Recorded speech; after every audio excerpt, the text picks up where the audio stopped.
This is my raw review of today, and I actually watched Raw live. I because I had actually watched the few past Raws after it had been live. But yeah, I would say there were too many advertisements, even though on the international feed we see what happens between the advertisements. But when you see that timer, you kind of know that whatever happens in the match, it doesn't really matter because the match is not going to end in between the timer there is for the advertisements. I would say the title matches that happened on this show were solid. They were fine. But the way that the show was hyped, that it has the Stranger Things collaboration, it has all these title matches, it's going to be like the biggest Raw of the year.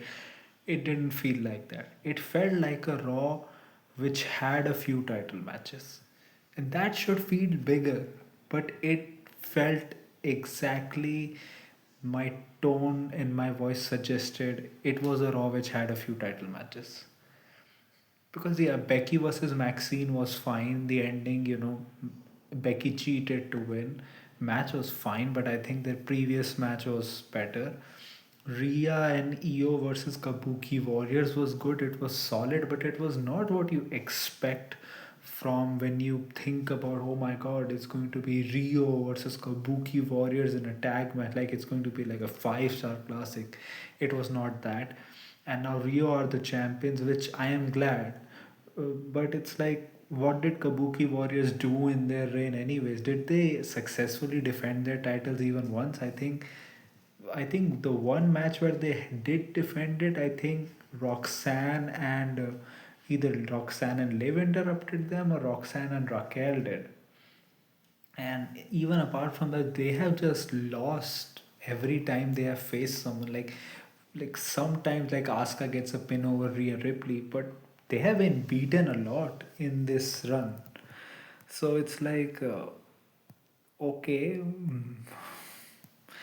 like I expected more from Asuka and Kyrie when they returned to the WWE, even after injuries and all. I expected a singles one. Like I don't mind them as a tag team because the way that their dynamics, like the way that they got together, was different than before. But it's like they have not really done like, yeah, they have been a heel force, but yeah, but the attention is not on them. The attention is on Rio. The attention is on Bliss and Charlotte Flair. The attention is on Nia Jax and Lash Legend.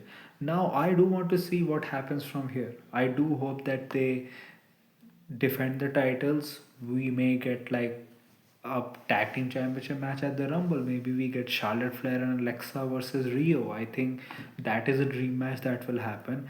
They can probably either drop the belts to them or maybe drop the belts to Nia Jax and Lash Legend before Mania.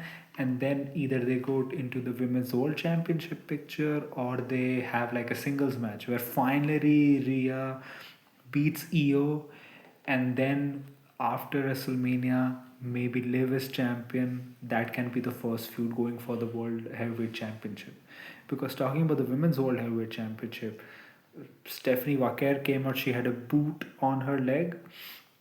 She talked about how much she achieved last year. She still has much more to do. She was emotional, and that this boot is not going to stop her. But Raquel attacked her from the backside.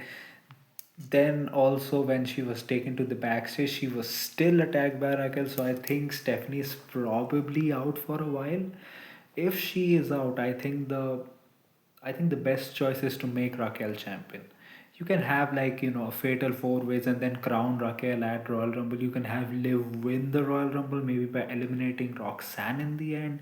I think that dynamic will work, and then Liv can win the title at Mania. Maybe Stephanie Wacker comes back then, distracts Raquel. You have Liv Morgan win, then Liv Stephanie and Raquel can feud after Mania also. You can do various things, but I think now straight away is like make Raquel champion, have Liv versus Raquel at Mania.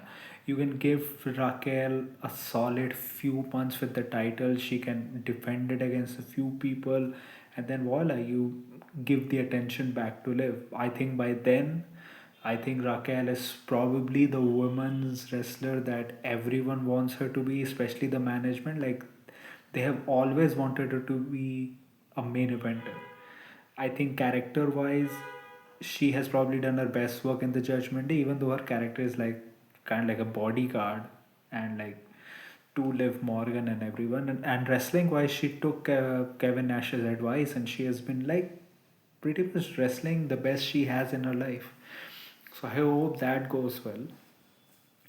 Apart from that, Usos came out to a pretty meaningless promo. Like, I think the way that they delivered their promo and the things that they said, it was like Triple H was like we need to kill some time. You know, go out there, do the yeet entrance, run it back, say some stuff, and come back.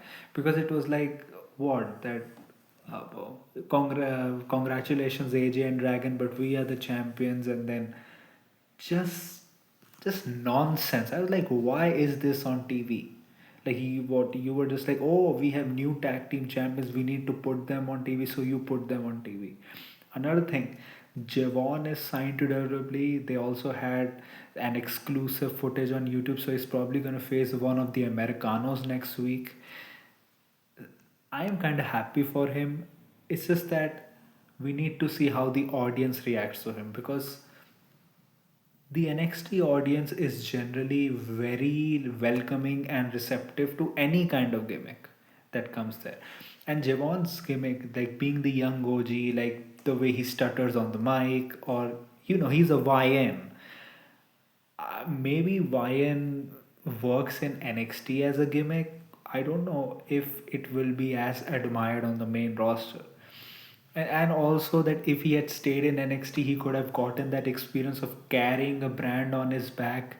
Maybe he could have had different types of gimmicks there as well. Like he could have been a different kind of face rather than just be like an up and coming, smiley baby face. He could have been like a serious face, a face which is a face, but he doesn't have any friends. He can be even a heel run also, which generally everyone does, and you can see how much it has helped someone who was pretty one-dimensional in Trick Williams, be it in the ring, be it on the mic, and be it as a character in his overall development. So yeah, it is a very like they have thrown him into the deep sea because they need people now. But we do need to see like will the crowd be receptive? They are good to him when he's in the ring. But eventually he's going to get into feuds on the main roster. Especially now he's on Netflix also. He's gonna get into feuds, he's gonna have some mic time. I hope that he doesn't just get typecasted into one thing and that's just his whole career. I hope he gets the opportunity to delve into different kind of characters, different everything. It's going to be difficult, but I hope he will succeed.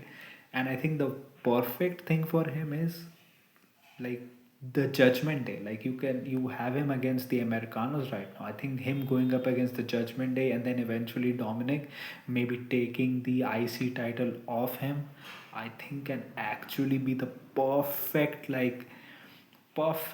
protagonist to Dominic Mysterio's antagonist. I think for WrestleMania. And you can have him as a fighting champion, and voila, you have another upper mid carder who eventually, throughout the years, can become a main eventer also.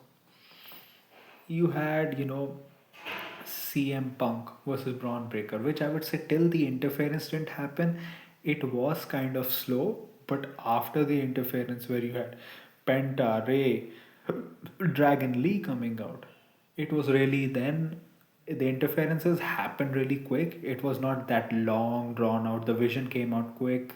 Penta, Dragon Lee, and Rey Mysterio came out quick, and then they ran off. And after that, the match kicked a gear, and I really like CM Punk gave his all, Braun Breaker gave his all. Like that pile driver spot that had a botch. There were a few other botches which I didn't notice, which I think shows how much great both of these guys are.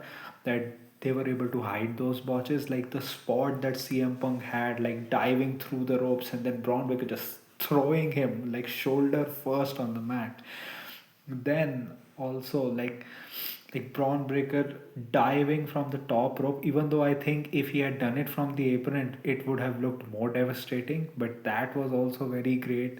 You had And the end sequence, that in a way it kind of doesn't make sense in a reality sense, that CM Punk got put through a table, but in the end Braun Breaker put him into the ring, but CM Punk got the better of him. But that shows how much of a veteran he is. Like that fucking knee to the head before the GTS was awesome. The STFU spot was awesome as well. I think the first Bronkensteiner, I thought that it was a botch, but I don't think it was in the end. Like CM Punk, should he be the fittest that he is in his life? He should be. Is he slow in the ring? Yes. But he shows always that even when he's not at his fittest, even when he is slow than he was early in his career, he is still either the best or one of the best in the world. And he retained the title. Though it would be really nice to see the dynamic going on for the next few weeks, because it kind of feels like Logan and Austin are going to be the new tag team, even though it kind of doesn't make sense, because why would Austin be like, I want to show who I am, and then go into another tag team where he was in a tag team before?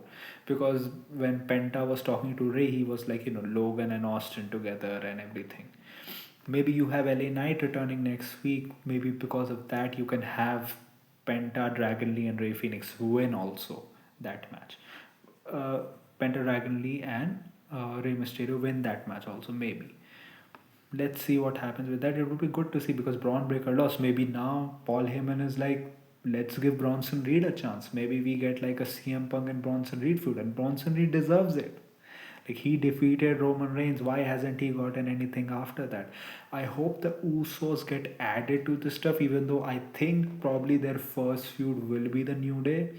Though you're having the Creed show up in backstage a lot, so I think it's gonna be like short time. I think till the Creeds come back. I think it's probably gonna be when Chad also comes back. So let's see what happens with that. So yeah, I think also the Gunther AJ segment, I think, was Gunther doing his usual antics. Then AJ comes out, he tries to interrupt AJ a lot. Every time he tries to speak, AJ punches him. Then Gunther goes to Adam Pearce. He's like, he was talking AJ like, what are you talking about? So the match is set for next week. And I'm confused because this throws my mind off, because I was like, Gunther and AJ is going to be the WrestleMania match, but probably Gunther and Brock Lesnar is going to be the main match. Then what is going to be AJ's WrestleMania match? And if Gunther is having Lesnar as his WrestleMania match, that means that Gunther is not retiring Lesnar, because Lesnar is probably going to retire in Minnesota. Then Gunther is not getting the retiring everyone giving them. So yeah, that has like scrambled my mind a lot. But yeah, it was a fine show. I would say CM Punk and Braun Breaker, their match kind of saved the show from being a dud. I think probably next week would be better, because one thing that they need to do is they could have used Gunther winning against Cena better. That Gunther should be the main focus. That people should want to like hit him, beat him up, but they're also kind of scared when they are in front of him. And Gunther's focus should be, I defeated John Cena, I retired him, I'm going for both the world championship. Like, have him confront Cody, have him confront CM Punk, and have the main focus of Royal Rumble be around Gunther, like it was around Brock Lesnar when Drew McIntyre won. Like, the focus should be around Gunther here, which it isn't. I hope from next week the Royal Rumble build starts, and I hope SmackDown is also good. So, what do you think about this show? What do you think about my review? Tell me in the comment section. If you like this type of content, like this video, share and subscribe. If you don't, then share it with those who do. My social media accounts, which are my Twitter/X account and my Instagram account, links are in the description. So go follow me on that. My UPI ID link, which is Shabboy@OKICICI, is also in the description. So go donate any amount of money which you can, which can help me make YouTube a permanent career option. So that was it for me for today. So thank you. Goodbye. Alvida.